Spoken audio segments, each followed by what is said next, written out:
Hello students, আমি প্রিয়াঙ্কা চলে এসেছি আচার্যর আরও একটি ম্যাথমেটিক্স ক্লাস নিয়ে।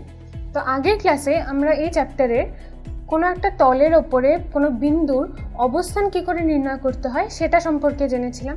আজকের ক্লাসে আমরা দেখব যে লেখচিত্রের ওপরে কোনো বিন্দুকে কিভাবে স্থাপন করা হয়। তো চলো দেরি না করে আজকের আমাদের ক্লাস শুরু করা যাক।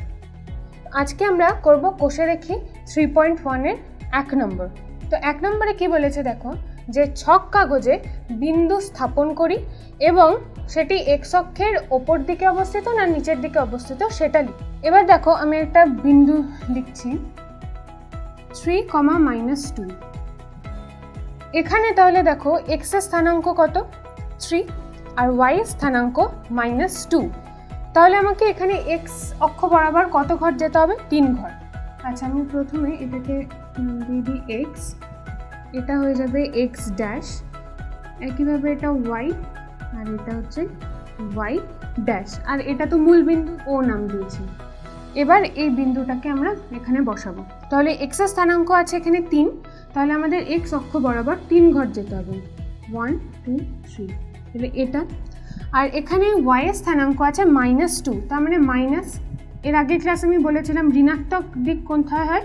নিচের দিকে। তাহলে আমাকে যেতে হবে নিচের দিকে 2 ঘর।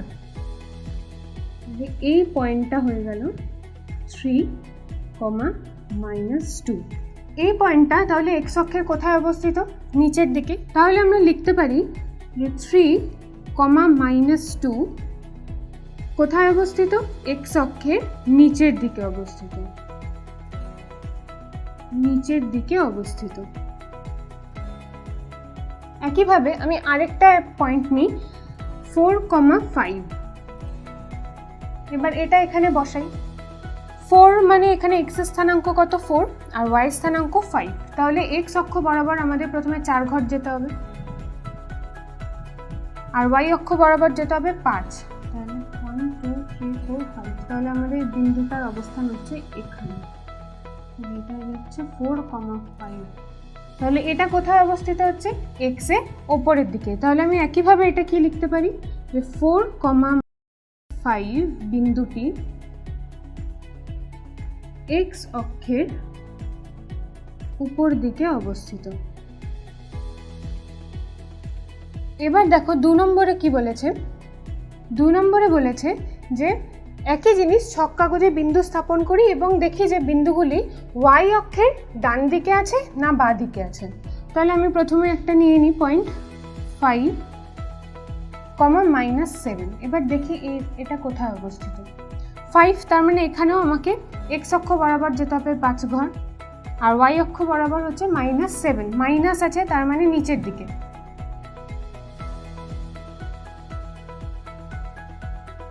তাহলে এটা কোথায় অবস্থিত হচ্ছে? ওয়াই অক্ষের ডান দিকে।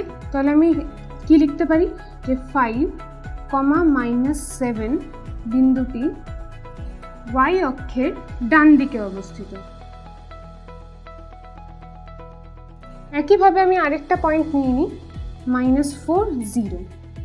এবার এখানে এক্স এর স্থানাঙ্ক আছে -4, তার মানে আমাদের কোন দিকে যেতে হবে? বাঁ দিকে, কারণ ঋণাত্মক দিক এটা, এক্স ড্যাশের দিক। তাহলে 4 ঘর 1 2 3 4, আর ওয়াই এর স্থানাঙ্ক কত আছে? 0, তার মানে ওয়াই অক্ষ বরাবর আমাকে কোনো ঘর যেতে হচ্ছে না। 0 মানে এটা এখানেই অবস্থিত। তাহলে এই পয়েন্টটা হয়ে যাচ্ছে আমাদের -4, 0। তাহলে এটা আমাদের ওয়াই অক্ষের কোন দিকে অবস্থিত? বাঁ দিকে। তাহলে আমি কি লিখতে পারি যে এই বিন্দুটি ওয়াই অক্ষের বাম দিকে অবস্থিত।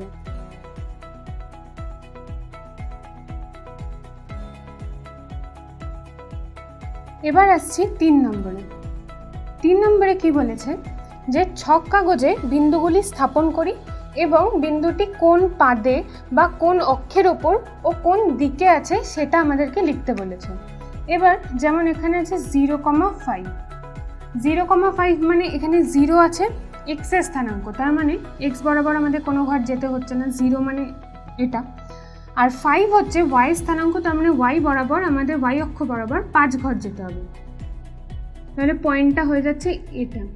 তাহলে এটা হচ্ছে 0, 5। তাহলে এটা কোন অক্ষের ওপর অবস্থিত? ওয়াই অক্ষের ওপর অবস্থিত। তাহলে আমি এটা লিখতে পারি যে এই বিন্দুটি ওয়াই অক্ষের ওপর অবস্থিত। আরেকটা আমি পয়েন্ট নিচ্ছি, -4, -4। এটা কোন দিকে যাচ্ছে? এটাও মাইনাস আছে, তার মানে এক্স ড্যাশের দিকে 1 2 3 4। ওয়াই অক্ষ বরাবরও যেতে হবে -4, তার মানে নিচের দিকে 1 2 3 4। তাহলে পয়েন্টটা হয়ে যাচ্ছে এখানে, তাহলে এটা হয়ে যাচ্ছে -4, -4 বিন্দু।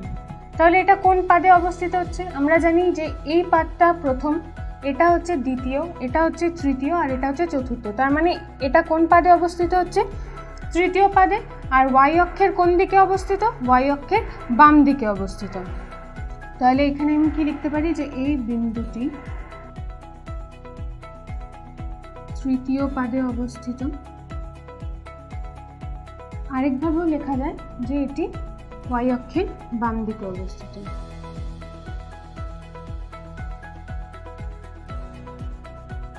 ঠিক আছে, বোঝা গেল তাহলে এটা। তাহলে আজকে ক্লাসে আমরা লেখচিত্রের ওপরে কোনো একটা বিন্দুকে কি করে স্থাপন করতে হয় সেটা দেখলাম। তো পরবর্তী ক্লাসে আমরা এই চ্যাপ্টারেরই বাকি অঙ্কগুলি নিয়ে আলোচনা করব। তো আজকের ক্লাস আমি এখানেই শেষ করছি।